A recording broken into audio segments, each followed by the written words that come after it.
Hello, this is Dr. Do again. This video is outside of medicine, continue with the historical event or figures or dynasties or remarkable historical works.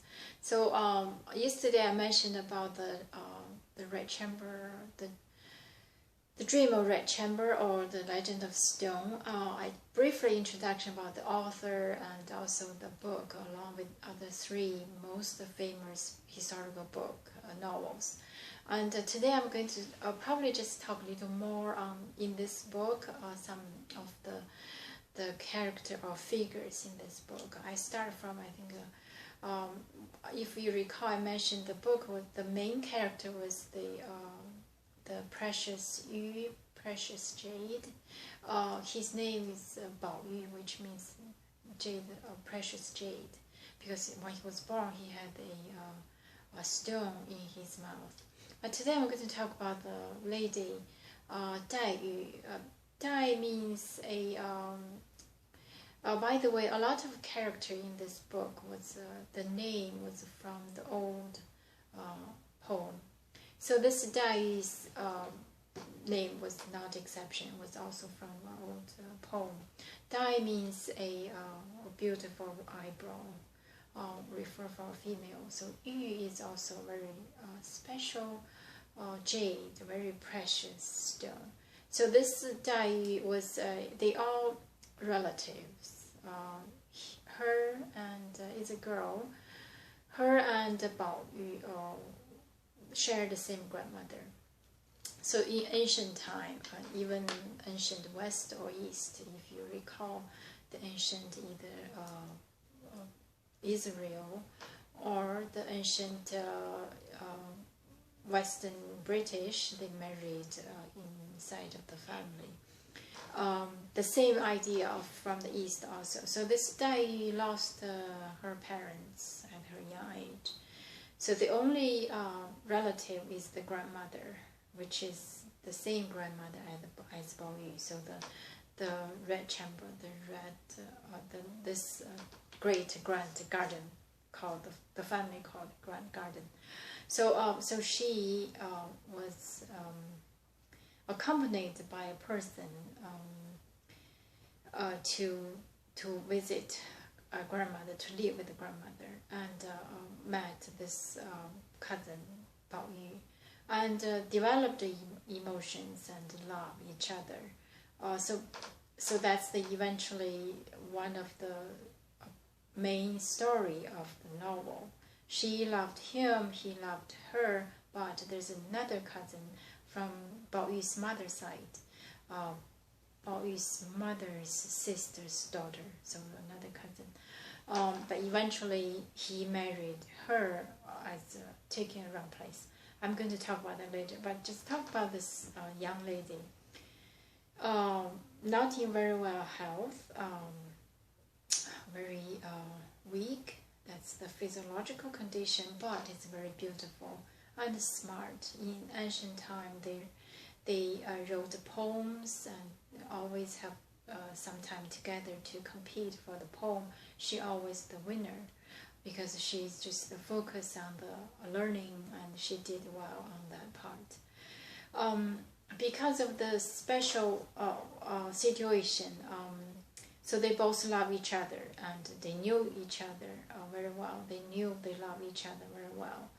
And this lady, the limitation for this lady was narrow-minded, a little selfish, not open-minded. So sometimes very easy to get jealous, to be upset, and the emotion in general is blue. Okay, so there's special occasion when during the fall, when a lot of girls are playing somewhere else and doing something else, but she was doing something very unique, make her special. Actually, if you read the book, you see the book has a little religious or fairy tale component that said that she was from a tree. That tree was almost died, and then somebody's tear falling in that tree, and that tree regrow. So that is her, so became her, and she needs to tear all her life, need to tear to give back. So this is the from the religious point of view there, because if you recall, there's a monk at the beginning of the book saying some interesting mumbles, doesn't make sense. But anyway, so she had this sad blue inner character, make her unique and very attractive to Bao Yu. She during the fall, she did not join the other girls like playing or go to the field. She had a little tool to bury those petals falling from the flower, and with tears. So this is kind of her. In nowadays point of view, she's just crazy, isn't she? But in the novel, did not put that way. The novel put her in, view her very positively, because she's so pure. She was not stained by any kind of society, the high society's muddy, dirty thought or muddy, dirty plot. She did not have any of those. Just live in her own world, in love, and without any gold or color, something like this. So it's a very pure character with innocent, loving passion, with blue, sometimes very sad. So that's kind of a little passive sometimes, but it's a very strong contrast to another lady, or another two ladies. Another lady, I mean, eventually Bao Yu married another cousin from mother's side. So the limitation for her is it's too ideal. It's not fit in that grand garden. Everybody trying to looking around to pick up the blank from pick up the any opportunity to please the official, even though it's a family, but still there's the highest who is in charge. Everybody's trying to do that, but she's not. She just lived in her way.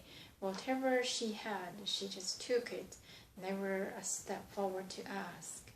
So her fate is really the whole route of this garden, the grand garden. So the time she died, eventually she was really ill. In nowadays, probably she got a TB. But the day when Bao Yu get married and she passed away, because she was told she's going to marry him, and he was told he's going to marry her. But the wedding, on the wedding day, the music, the celebration on the other side of the garden, but she was in this corner dying. So this is one of the very important character of the novel. So this is about, I think it's the author's thought. The world of ideal is not going to exist, is not going to survive around that grand garden, just like a little world of a small, dense unit of the world. So that's about this Daiyu, and I'm going to stop here. If you're interested, you can search about this girl, about this character, about this book. Anyway, this is just my bias. I just, from my understanding, what kind of person she is, why she couldn't get what she wants. And eventually, of course, there's some other forces, political, even though within the family also, since the family is huge, it's grand garden, which is like, it's almost bigger than a town. So that's probably why it's like a small model of this whole world. So that's, I put it here about this Daiyu, and next time I'm going to talk about another lady, Bao Chai, and you will compare and contrast these two ladies, the difference, and to analyze if you're interested in your writing or in your daily life. I'm going to stop here. Thank you for watching. See you next time.